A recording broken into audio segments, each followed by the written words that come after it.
So there's actually two ways to use the clinician's guide. The first is you can systematically go through it and learn how to use various CBT processes, CBT procedures like thought records, behavioral experiments. You can learn about levels of thought, working with automatic thoughts, underlying assumptions, core beliefs. And you can also learn CBT protocols. So there's a lot of information in the book. Generally, people who want to use it systematically will probably read the introductory first chapter, and then they might want to jump to chapter 13, which is an overview of CBT and how to do case conceptualization and what are some of the kind of universal elements of CBT, like collaborative relationship with client, empiricism, et cetera. And then they can go back and read the book really in two ways. You can either read through it, which a lot of people will want to do the first time they read the book. But the second way to use the book is really what I hope will stand the test of time with therapists, which is I also wrote it as a reference book. So it's intended to be used as a book that you might keep in your office. And if you have a client coming in and you're thinking, oh, I have to, I really want to do an underlying assumption, but I know I've got to find the central, I want to find the central underlying assumption and do a behavioral experiment. And I can't remember, there were some good questions to get at underlying assumptions. And so I've set up the book so that you can literally access a page or two in between sessions to kind of remind you what are the tasks to do, what are good questions to ask. We also have troubleshooting guides in almost every chapter so that the common difficulties clinicians run into, you can look it up and say, okay, here's 2-3 ways to deal with this issue when it happens. So those are the two main ways. It's meant as a systematic learning book that therapists can use to either increase their skills if they're already CBT knowledgeable or to learn CBT initially. And then also as a reference guide. My goal was to write the book I wish I had when I was learning CBT, and also a book that I'd still want on my desk to reference periodically when I get stuck or I want to remind myself about certain things I may not use day to day in my practice.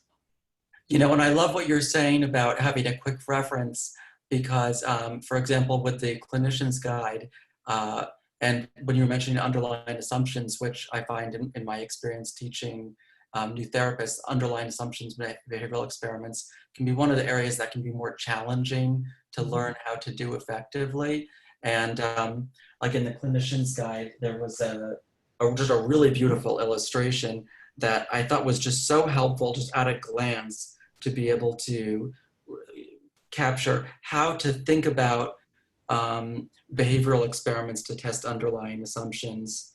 This is for folks at home. It's on page 165 of the text that illustrates how to make experiments that are helpful, experiments that include both the if and the then part of the assumption. And you give a really beautiful illustration of a client named Gia and 6 different possible experiments that the therapist might consider proposing to help Gia test an underlying assumption. And I thought that was really thought-provoking. I think underlying assumptions and behavioral experiments are something that therapists get hung up on.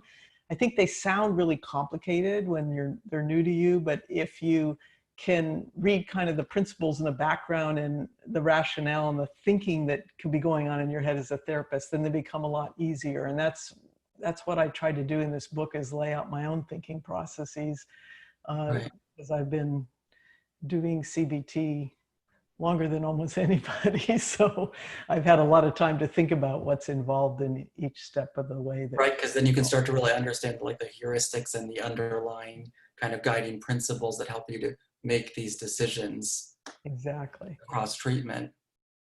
It seems like a big intended strength of the clinician's guide is to be able to utilize CBT in a flexible, adaptive way with real life therapy. To teach people the kind of how-to steps of doing CBT, but at the same time to teach people principles and to teach protocols. But we need to know all three. We need to know the procedures, the principles, and the protocols. Most clients don't come in with just a single diagnosis. They come in with multiple issues, and those issues may even change week to week. And so we need to be prepared as clinicians to know when we're going to leave a protocol, or when a protocol doesn't apply, what are the principles that might be helpful to this person? And those principles then can guide the choices that we make. So some of the ideas I wanted to get across were clear to me, but weaving together this how-to with principles, with protocols, was a bit of a challenge. But by the end, I was really happy with how it turned out.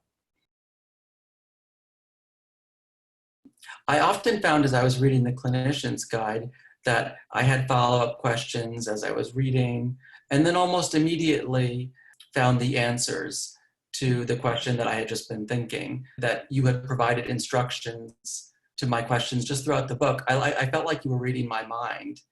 And that was like an amazing experience. I can say I have never felt that way with any other CBT text before. And it was just really a cool experience. And also I've heard this as the director of a group practice where I have 6 other clinical social workers that I work with. I got them all copies of the book and told them to read it, and we were using it in our supervision meetings. And so it wasn't just one person's opinion, but everybody, all of us were saying that we had the same feedback, that we all felt like, oh my gosh, Christine like can read our minds. and we were just blown away by that. And that was really exciting. And I was wondering, how were you able to anticipate the reader's questions and concerns so well?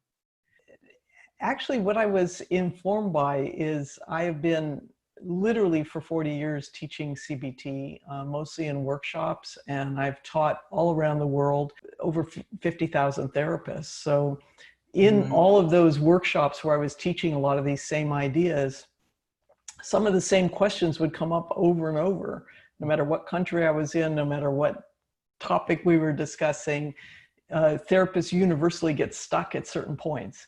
And so as I was writing the book, I was keeping in mind all those therapist voices and hearing them in my head. And I was thinking, okay, what are the questions that a group of therapists would want to ask and know the answers to at this point about this topic?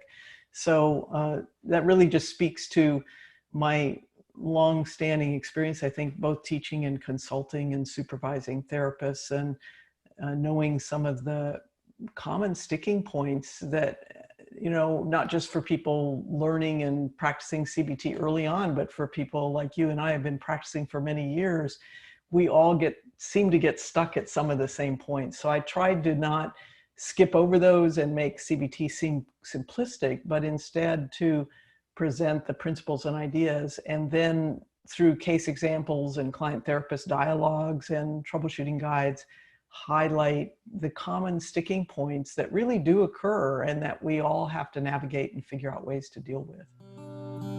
If you like this video, give us a thumbs up or press the subscribe button.